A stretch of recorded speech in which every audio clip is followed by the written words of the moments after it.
기도하겠습니다.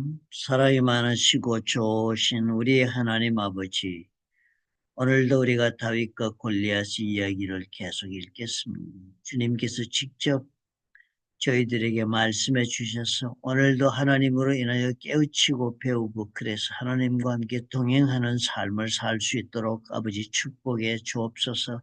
예수님 이름으로 기도합나이다. 아멘. 오늘은 11월 29일자 사무엘상 17장 17절부터 37절의 말씀이 되겠습니다. 오늘의 이야기는 이제 골리앗이 등장해가지고 전쟁을 지금 막 치르고 있는 그런 모습을 우리가 볼 수 있겠습니다. 그런데 그 전장에 이제 다윗이 심부름 가는 이야기가 시작이 됩니다. 아버지 이새가 전쟁 때 아들 셋이 나가 있으니까요. 그 셋에게 치즈 10덩이를 가져다가 천부장에게 주고 형들의 안부를 살피고 또 형들이 먹을 그 곡식들을 보냅니다. 볶은 곡식 한 에바와 이 떡 10덩이를 가지고 진영으로 속히 가서 네 형들에게 주라 그랬어.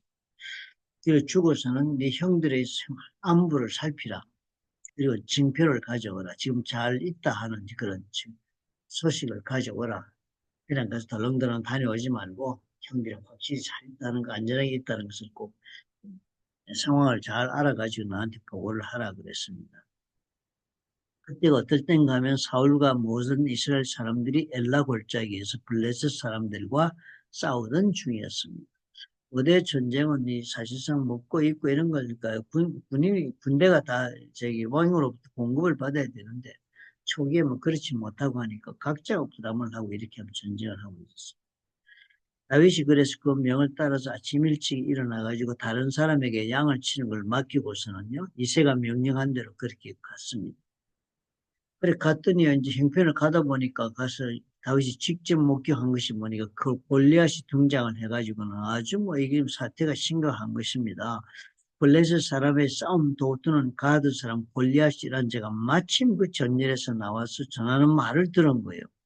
다윗이 들었는데 그 하는 말이 참, 이 보면은 이스라엘 사람들이 모든 사람이 그 골리앗을 보고 심히 두려워해서 막 도망가고 그러는 가중에 이 골리앗은 이스라엘 사람에게 말을 하기를 너희가 이 올라온 사람을 보았느냐 참으로 이스라엘을 모욕하러 왔다. 사람들이 그렇게 골리앗을 보고 보고를 하는 겁니다. 와가지고 하나님을 막 모욕한다. 이스라엘 전체를 모욕한다. 그래서 사울 왕이 현상금을 걸었습니다. 그를 죽이는 사람은 왕이 많은 재물로 구하게 하고 그의 딸을 구하게 주고 또 그 아버지 집을 이스라엘 중에서 세금을 면제하게 해주겠다.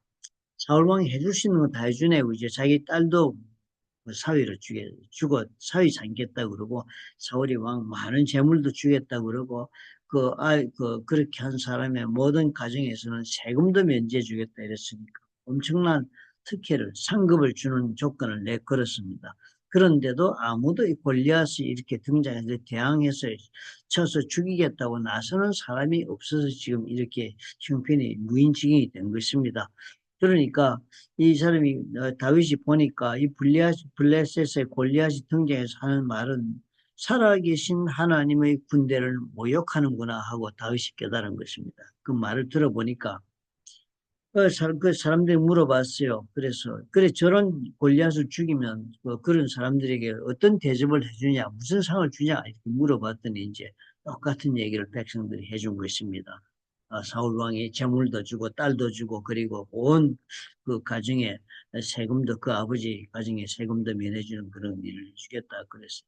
그런 말을 듣고 하니까 큰 형이 보고서는 엘리압이 다윗이 이런 얘기를 듣고 하고 하는 얘기를 듣고 보고서는 야단을 쳤습니다. 나는 네 교만과 네 마음의 완악함을 안다. 전쟁 구경하러 왔느냐 이러고 막 야단을 쳤습니다. 그랬더니 다윗이 이렇게 말합니다. 다윗이 이르되 내가 무엇을 하였나이까? 어찌 이유가 없으리까? 내가 지금 무슨 쓸데없는 짓 하고 있는 줄 아십니까? 내가 이러는 데는 다 이유가 있습니다. 라고 그렇게 얘기를 하는 얘기입니다. 사실 이 문제를 보면서 우리는 한 가지를 우리가 배울 수가 있겠네요. 아직도 이제 골리앗 이야기 본론이 나오시니까 본론을 막 해석하려고 덤비지 말고 여기에 머무릅시다. 요 부분에서 우리가 말씀을 묵상합시다. 보니까 첫째, 사람들은 지금 문제에 빠져가지고 이스라엘 사람들은 뭐예요? 문제에 지금 집중했습니다. 뭐다 이 문제를 어찌할꼬? 이게 이 사람들의 모든 숙제였습니다.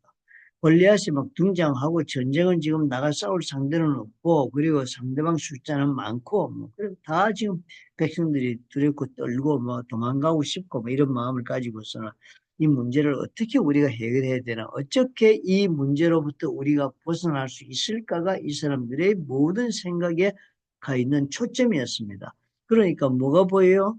문제가 보이죠. 골리앗이 보이는 겁니다. 거기 집중해 보니까 골리앗이 얼마나 크게 보였겠습니까? 문제에 집중하면 문제가 더욱더 크게 보여지고 크게 느껴집니다. 그런데 다윗은 지금 무엇에 집중하고 있습니까? 문제에 집중하지 않고 하나님에게 집중하고 있습니다. 그 이야기 여기 나오잖아요. 살아계시는 하나님의 군대를 누가 모욕할 수 있겠느냐? 블레셋이 막 모욕하고 하는 그걸 보고 사는 얘기가, 하나님의 군대를 모욕한다. 라는 쪽으로 이 다윗의 생각은 집중이 다릅니다. 초점을 맞추는데요. 다윗은 하나님에게 초점을 딱 맞추고 모든 것을 생각합니다. 문제가 일어날 때 사람들은 문제에 집중했는데 다윗은 누구에게? 하나님에게 집중했습니다. 그러니까 문제는 어떻게 해요? 하나님에 집중하는 사람에게는 문제는 아주 조그맣게 보입니다. 이 놀라운 차이가 지금 벌어지고 있는 것입니다. 우리가 다윗이 뭐 골리앗 전쟁 뭐 어쩌고 저쩌고 배우기 전에요. 먼저 우리가 우리 사고 속에 이런 우리 그 믿음이 형성돼 있어요. 다윗은 우리가 농사 지으면서 보면 나중에 다윗이 그 뭡니까 양을 치우면서 보면 양을 치우면서 사자나 이런 거 뭐 침몰할 때 싸우고 이기고 이랬다는 얘기도 나오고 하는 것 보면은 다윗은 언제나 문제를 이렇게 당하게 될 때는 하나님에게 집중하는 그런 영적 훈련이 되어 있던 사람이었다. 모든 사울까지도 하나님 체험 많이 했잖아요. 하나님 시험에서 암몬 나하스 그 다음에 전쟁도 많이 이겨나갔잖아요.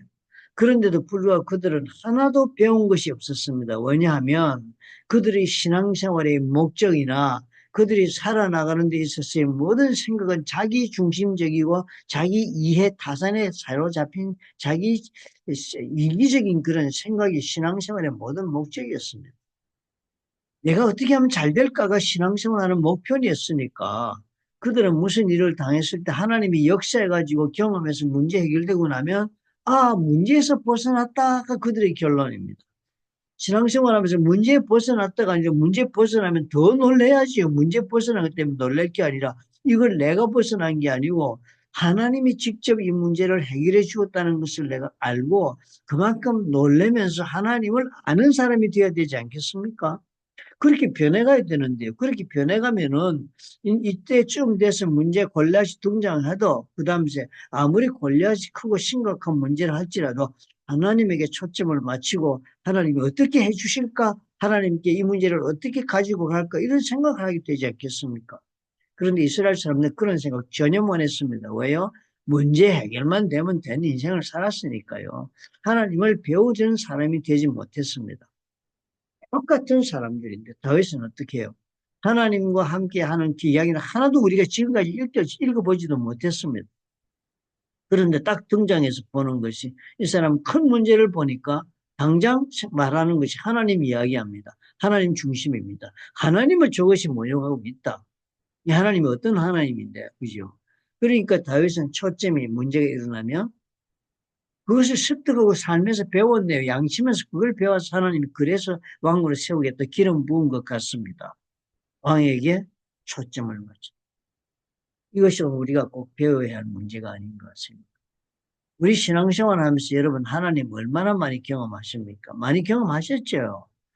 경험 안 했을 리가 없습니다. 그런데 여러분께서 하나님께서 경험한 것을 통해서 그것을 과연 얼마나 나는 하나님을 알고 경험했기 때문에 횟수가 경험했기 때문에 그 다음에 더욱더 한 문제가 생길 때마다 문제보다는 하나님에게 집중하는 나로 영적인 그런 면에서 크게 변화했는가 그런 생각을 여러분 우리가 한번 해보아야 될 것입니다.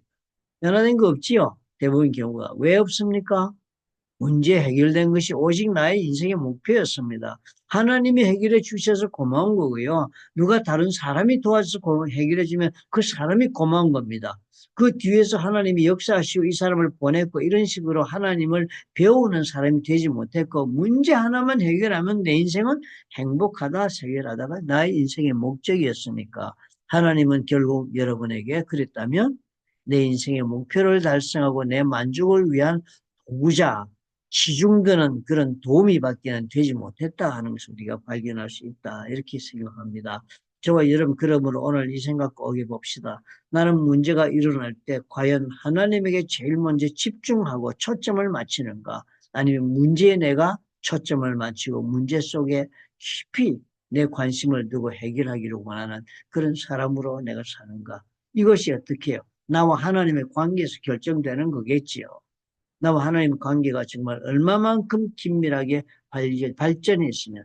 근데 그래서 내가 얼마만큼 하나님을 많이 알고 그 하나님을 내가 믿는 마음으로 살면 하는 데서 그런 데서 이런 것이 결정이 안 나겠습니까?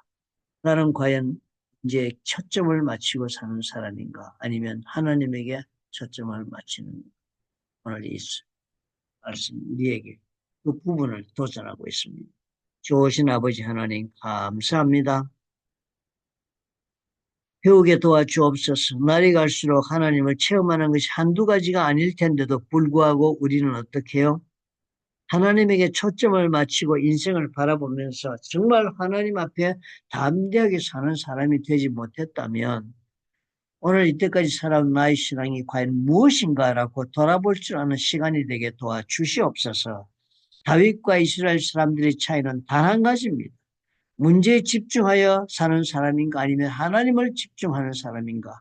우리가 오늘 이것을 보면서 크게 내 자신을 돌아보고 내 영적으로 살아가고 성숙하고 있는 모습이 과연 어느 단계까지 와 있는가. 나와 하나님의 관계는 어디까지 와 있으며 나는 나의 하나님을 어떻게 생각하는가. 깊이 질문하며 살아가는 오늘 하루가 될 수 있도록 축복해 주옵소서. 예수님 이름으로 기도합니다. 아멘.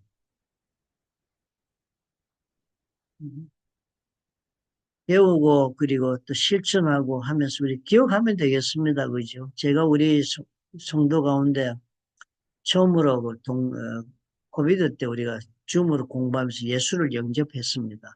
그리고 같이 성경을 이야기할 때마다 하나님이 경험한 것을 간증하기 시작하자 제가 당부를 했습니다. 앞으로 당신이 하나님 손에 크게 쓰임 받을 때 당신의 하나님이 당신의 삶에 어떻게 역사하는가를 간증할 때 구체적으로 간증하면 많은 힘이 될 수 있다. 복음 전파에.